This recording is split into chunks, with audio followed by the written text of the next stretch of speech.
आज आपण डॉक्टर बाबासाहेब आंबेडकर यांची 34वी जयंती साजरी करण्यासाठी इथे जमलो आहोत. बाबासाहेब आंबेडकरांच्या विचारांनी जाणाऱ्या भीमकन्या सावित्रीमाईंचा जन्मोत्सव कसा साजरा करतात याची आपण झलक आज बघणार आहोत. मम्मी, तुझं काय सुरू आहे? असं वाटत आहे की तू कुठल्या तरी फेस्टिवलची तयारी करत आहेस. हो बाळा, आज फेस्टिवलच आहे. मी आणि माझ्या मैत्रिणी मिळून तो सेलिब्रेट करणार आहोत. सेलिब्रेशन? पण मम्मी, आताच तर 31st सेलिब्रेशन झालं ना, मग आज असं काय आहे? कळतच बाळा तुला लवकरच. आज खूप मोठा सण आहे. अच्छा, मग मी काय मदत करू काय तुला? हो बाळा, तो तिथे ट्रे ठेवलाय ना, तो आत नेऊन ठेव ना प्लीज. ठीक आहे.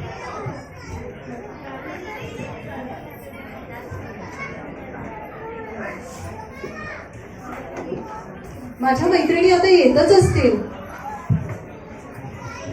टिंग टॉंग.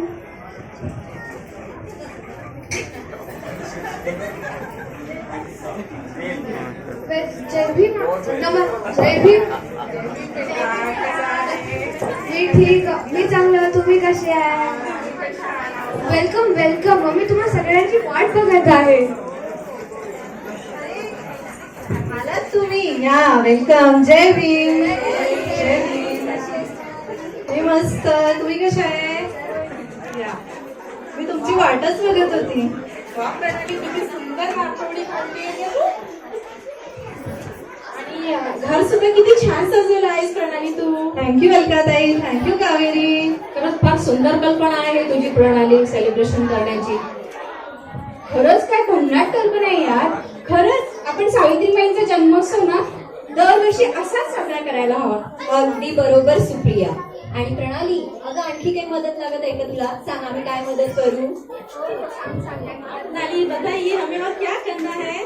अगं हो, थोडी पूजेची तयारी बाकी आहे, ती बघता का प्लीज? ताट देते का जरा मला फुलांचा? अगं ती कॅन्डल बघ ना. थोडे दिवे पण इकडे तिकडे कर. अगं झाली का तयारी? आवरा ना बाई पटपट. वा वा वा, छान केली तयारी. हं? आता आपण सुरुवात करूया. चालेल ना सगळ्यांनी? आपण सुरुवात करूया. बच्चे कंपनी कुठे गेली? ए पिल्लांनो, बच्चे कंपनी या. ए तुला मुलांना आणलं, छान केलं. हं? बरं झालं. हा, ए चला या, इथे बसा. बसा बसा बरं. हात जोडा.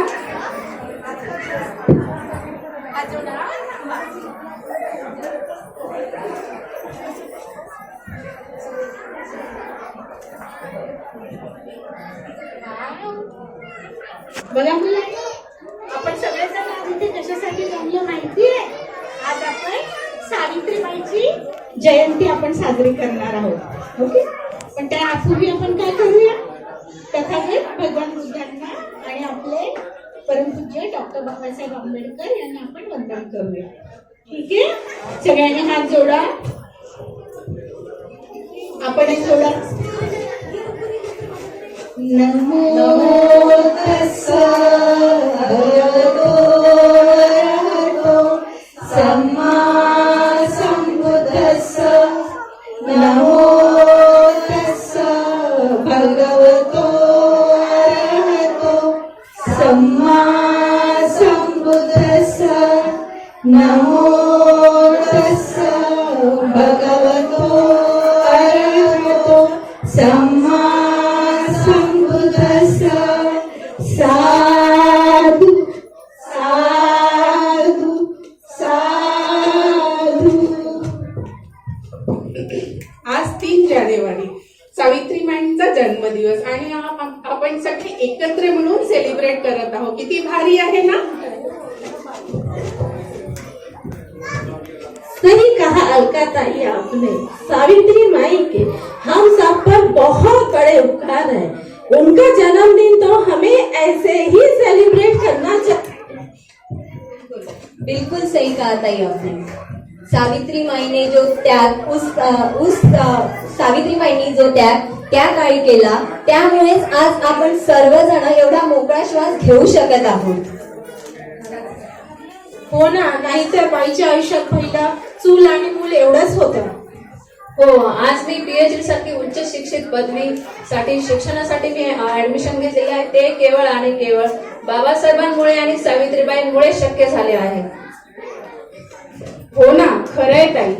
मी काय म्हणते, सावित्रीबाईंच्या कार्याबद्दल 2 सगळ्यांनी बोलायची का? चालेल चालेल चालेल. सुप्रिया, तूच कर ना मग सुरुवात. बरं, ठीक आहे. 3 जानेवारी 1831 मध्ये सावित्रीबाईंचा नायगाव येथे जन्म झाला आणि खऱ्या अर्थाने स्त्रियांचा इतिहास बदलण्याची ती तारीख ठरली. जब वो 9 साल के थे तब उनका विवाह ज्योतिबाई फुले जी से हुआ था. 1 जानेवारी 1848 रोजी पुणे येथे भिडेवाड्यात महात्मा ज्योतिबा फुले आणि सावित्रीबाई फुले यांनी मुलींसाठी पहिली शाळा सुरू केली. आणि हो, या मुलींना शिकवण्यासाठी अध्यापक प्रशिक्षण केंद्राची आवश्यकता होती आणि म्हणून त्यांनी अध्यापक प्रशिक्षण केंद्र देखील सुरू केलं. आणि या केंद्रामधूनच फातिमा शेख सारख्या या एक मुस्लिम स्त्री शिक्षिका त्या ठिकाणी तयार केल्या. आणि हो, त्या 16व्या वर्षी त्या मॅथ आणि सायन्स अशा कठीण विषयात पारंगत होत्या. वाव, खूपच छान. आणि सावित्रीबाई या भारतातील पहिल्या महिला ठरल्या ज्यांनी आपल्या पतीच्या चितेला अग्नी दिला आणि साखोचाट जुन्या रूढी परंपरेला तडा दिला. हो, अगदी बरोबर आहे. त्यांचा काफुले हा मोठा संग्रह त्यांनी प्रकाशित केला आणि त्यांचे काही ओळी मी सादर करणार आहे. शिक्षण हे असे आहे की ते अंधकारातून माणसाला प्रकाशाकडे घेऊन जाते आणि ते शिक्षण हे मेंदूला मानवतेकडे वळवते. आणि हो, आणि इथे ताई, माझ्याकडे पण त्यांची एक कविता आहे. Go get education, be self radiant, be introduction, work, gather wisdom and riches, all gets lost without knowledge, be become animal without wisdom, sit idle, no more, go get education. सावित्रीबाईंनी तर विधवा पुनर्विवाह आणि स्त्री शिक्षणासाठी महिला मंडळ सेवा सुद्धा सुरू केली. हो ग, बरोबर आहे. पण तुम्हाला सांगू का, सावित्रीबाईंचं कार्य आणि त्या इतकं मोठं आहे की त्यांच्याबद्दल आपण बोलू ना तर आपल्याला वेळ सुद्धा कमी पडेल. पण मला काय वाटतं माहितीये का, आपण सावित्रीबाईंचं हा त्याग, हे कार्य आपण स्मरणामध्ये ठेवूया आणि थोडस जरा समाजामध्ये जाऊया आणि समाजामध्ये जाऊन त्यांचे हे विचार, कार्य आपण सावित्रीबाई फुले, माता रमाई यासारख्या महामानवांचे आपल्यावरती आणि आपल्या समाजावरती अनंत उपकार आहेत. हो ना, बाबासाहेबांनी तर आपल्या देशाला संविधान देऊन आपल्याला नवे जीवनदानच दिले आहे. अगदी खरे आहे प्रणाली. संविधानामुळेच आज महिला स्वतंत्रपणे आणि अभिमानाने जगत आहेत. अगदी बरोबर. असे महामानव आपल्या समाजाला आणि आपल्या देशाला मिळणं हे आपले भाग्यच म्हणावे लागेल. खरंच आपल्या सर्वांचं खूप भाग्य आहे. प्रणाली कुठे गेली? हे प्रणाली, मी तुला सांगितलं होतं ती तयारी केली का? हो ताई, सगळं केलंय, मी घेऊन येते. लवकर. काय गंमत आहे, काय सरप्राईज आहे? सांगते बघा काय तुम्ही आता ते- सरप्राईज आहे ताई. अरे वा, दिवे.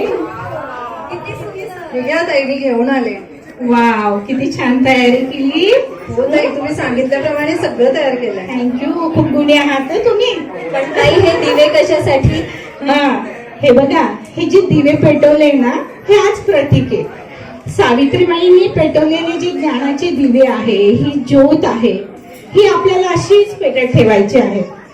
आणि तुम्ही गुणी आहात ना, तर ही ज्योत अशीच पेटत ठेवायची जबाबदारी मी तुम्हाला देते. आणि एवढंच नाही, ही ज्योत, हा ज्ञानाचा दिवा तुम्हाला या पुढच्या पिढीकडे सुद्धा सुपूर्द करायचा आहे. कराल ना तुम्ही? नक्की ताई. हा ज्ञानाचा ही ज्योत अशीच तेवत ठेवण्याचा आणि आमच्या पुढच्या पिढीला हा सुपूर्द करण्याचा आम्ही सर्व पूर्ण प्रयत्न करू. और आज से हम संकल्प लेते हैं कि सावित्री उत्सव हर साल ऐसे ही जोश, धूमधाम और उल्लास से मनाएंगे. हे मी तुम्हाला दिवे देते हा, नीट सांभाळायचे, जबाबदारी तुमची. ठीक.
जय जय देवा, जय